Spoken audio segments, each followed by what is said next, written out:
Veg pulao मस्त सुटसुटीत असा भरपूर भाज्या घालून केलेला।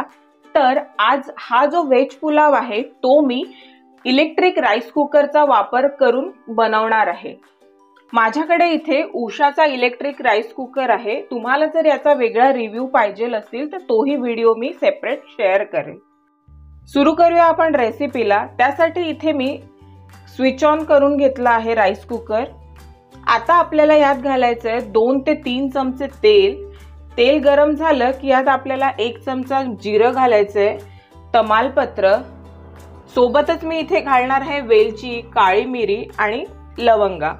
2 हिरव्या मिरच्या मी इथे उभ्या चिरून घेतल्या आहे आणि 1 कांदा पण मी इथे उभा चिरून घेतलाय। हे सगळं आपण छान परतून घ्यायचंय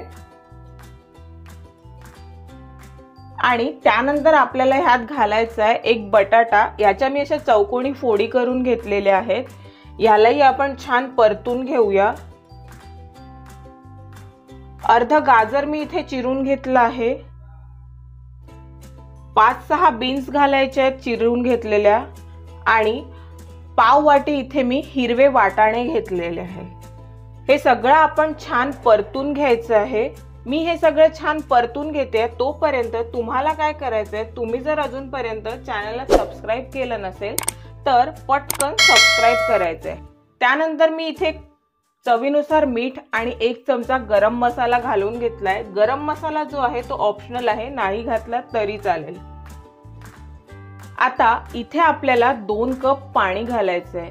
तांदूळ जो आहे तो मी इथे 1 कप घेते आहे, तर त्यासाठी पाणी जे आहे ते आपल्याला डबल घ्यायचं आहे।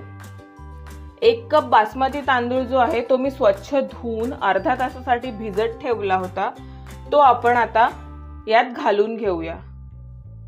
तांदूळ जो आहे तो भिजलेला आहे, त्यामुळे अगदी अलगद हाताने आपल्याला त्याला मिक्स करायचंय, नाहीतर तो तुटू शकतो।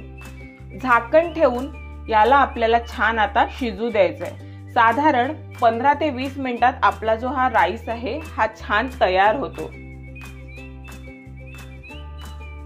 तुम्ही बघू शकता इथे जो आपला व्हेज पुलाव आहे तो छान तयार झाला आहे। हा व्हेज पुलाव तुम्ही आपल्या रोजच्या कुकर मध्ये गॅसवर जरी केला तरी सुद्धा अशा प्रकारे छान सुटसुटीतच होईल।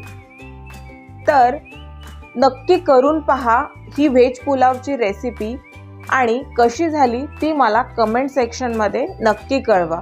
सोबतच चॅनलला अजूनपर्यंत सबस्क्राइब केलं नसेल तर पटकन जाऊन सबस्क्राइब करा। पाहत रहा रेसिपी थिएटर।